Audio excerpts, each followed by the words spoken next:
I met Bill 6 years ago. We hooked up once. We were both wasted. It was his last night. You're young to be a doctor. How old are you? 5 years, 9 months, 20 days, and 27 seconds. 27, all right. Perfect. Great. Welcome. Yeah.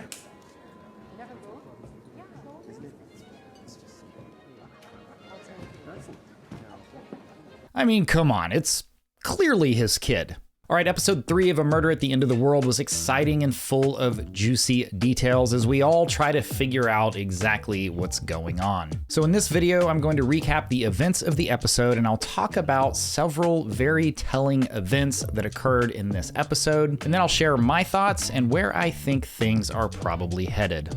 Let's get to it. We open with a flashback to Bill and Darby traveling to Missouri to interview the survivor that they found in police records from episode 2. They stop at another crime scene and talk about how the killer had killed someone out in the open because he was so good he thought he'd never be caught. I feel like this is a clue to the present day mystery, hinting that the killer is just hiding in plain sight. Back in present day, Darby joins the other guests in the library for a performance. She introduces herself to Rohan, but before they could speak much, Lumet interrupts them, and then Lee arrives moments later and asks if Darby had found anything in the footage. When Darby says she hadn't, Lee said that she didn't believe her and that she could just hack the footage herself. To this, Darby responds, "The question is, why did you make me do it for you?"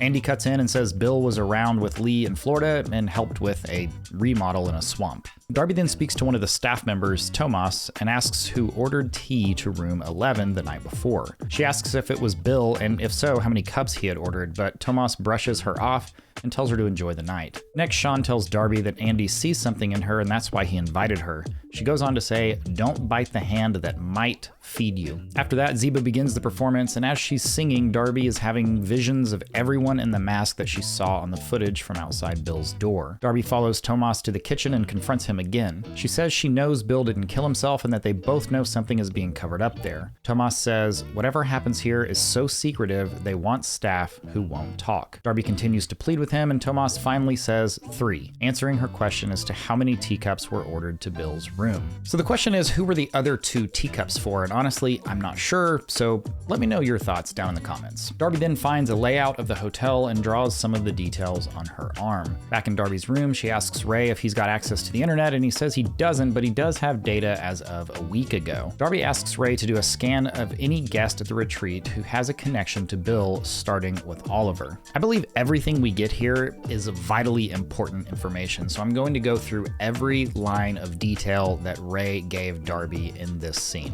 Ray starts with a tweet from Oliver that said, "Fangs isn't an artist, he's a failed programmer who wants attention." Now, Bill didn't really respond. He retweeted it kind of like memeing at Oliver for the weird tweet at him, but it does show us that Oliver has some weird thoughts or feelings towards Bill, which may or may not be important. Next, we learn that Martin liked a tweet of Bill's that said, "The 8 richest men in the world hold the same wealth as the 3.6 billion poorest people." Then Ray says Lumet and Bill were on the same flight from Hong Kong to Vancouver in December of 2018. Darby asks how Ray knows this, and he says it's available to purchase in L2, L3 data, which is information that is captured during credit card transactions. Now, the question is, how did Ray get that data? I believe Andy had to okay the purchase of the L2, L3 data, which would lead us to believe that Andy has been keeping a close eye on Bill and Lumet and probably everybody else that he's invited to this retreat for some time. Next, Ray tells Darby that Lee attended Bill's art exhibit in 2021, and Darby asks about Andy, and Ray says there's no known connection between him and Bill. Then Darby asks what Rohan does, and Ray tells her that he's a climatologist and environmental activist. He goes on to say that Rohan was arrested and charged with espionage in Russia in relation to the Chernobyl disaster. Ray then says there is no known data on Rohan after 2006, and the boat he was on, Last Chance, has no data as well. Darby says it doesn't make sense because Rohan cried as if he knew Bill well.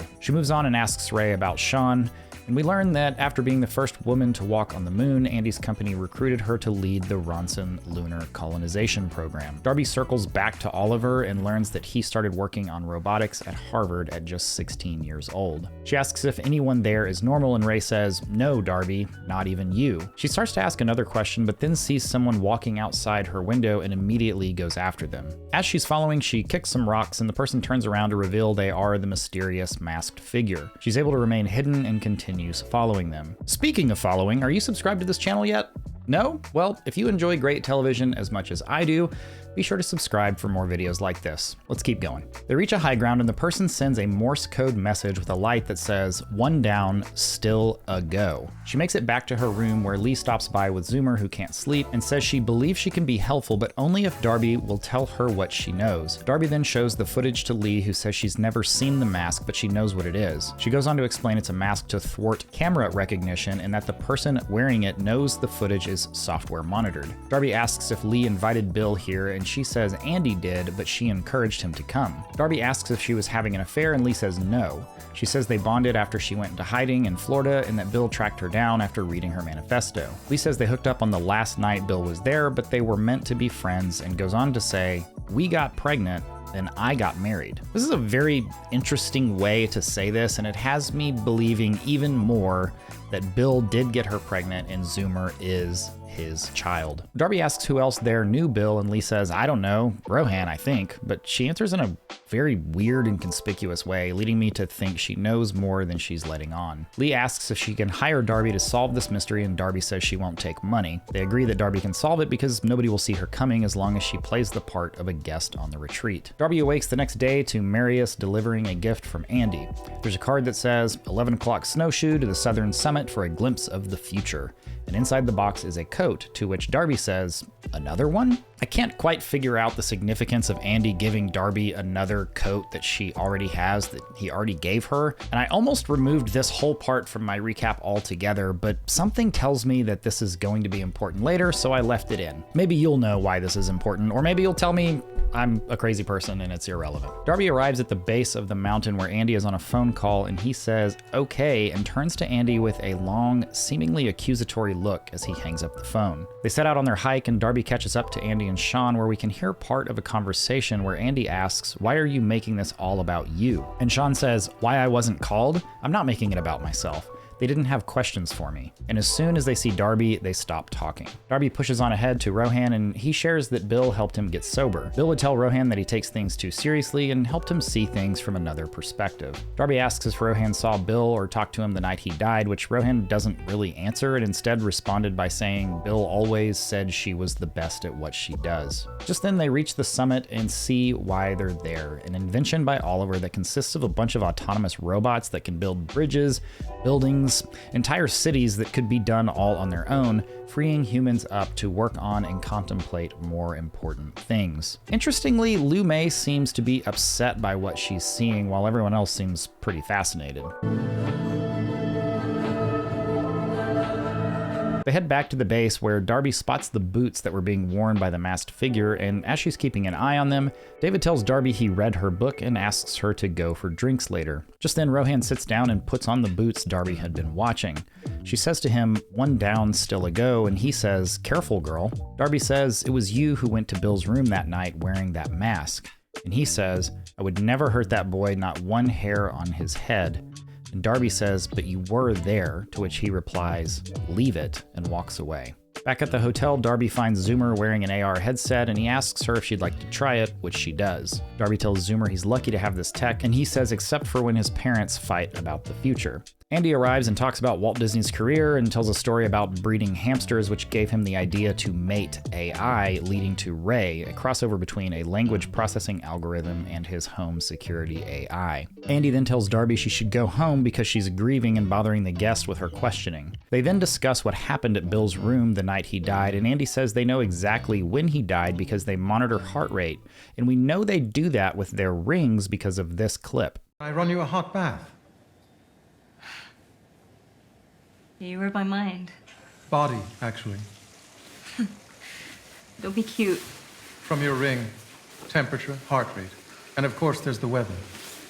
But in this clip, we see that Bill doesn't wear his ring and instead keeps it in his pocket. This means one of two things. Andy is lying or someone else put the ring on to falsify the data. In the scene of Bill's death from episode 1, we can clearly see that he has no ring on either of his hands when he dies, proving that the ring couldn't have known the exact moment his heart stopped. So either Andy was behind Bill's death, or he's so confident in his tech that he's blinded by just how easily somebody could manipulate the system. It's also possible that Ray was involved in Bill's death and is using the falsified ring data to cover his own tracks. I think this is going to be a critically important and telling moment moving forward, so I'm very interested to hear what you think about this part of our story. Darby then pleads with Andy to stay, but he says she'll be leaving and that she needs to rest because she's very fragile, and he takes her ring and tells her to go pack. As she's packing, a news story runs on Bill's death saying that he died of overdose while on vacation alone. In another flashback, Darby and Bill question Marta, the survivor, and she says the attacker smelled of bleach and aftershave. She recounts what happened and how she escaped.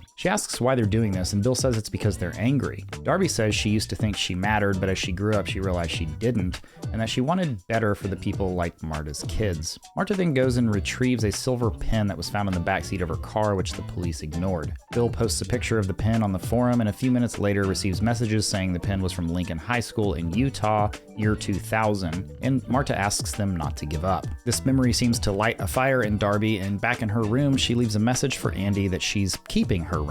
She heads to Rohan's room, and outside his door, she says that she knows he loved Bill and that she's here for him. Then Todd finds Darby in the hallway and says it's time to go. He takes her to her room to get her things, and she grabs a few items and starts to head out the back door, but as she does, her phone rings, and it's Rohan saying that he does still love Bill.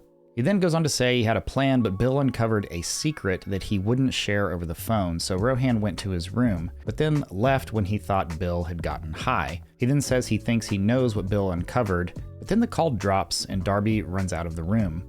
She heads to Rohan's room where there's no sign of him, and Marius shows up saying there's been a panic call from the people at Hardfront. Darby asks who that is, but they're pulled away by the sound of screams down the hall where Rohan had been found dead. The episode ends with Andy telling Todd to get everyone underground.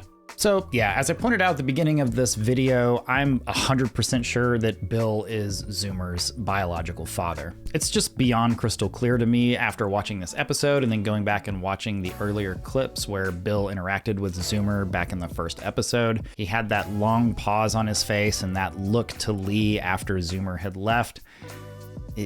He's the dad. He's the dad.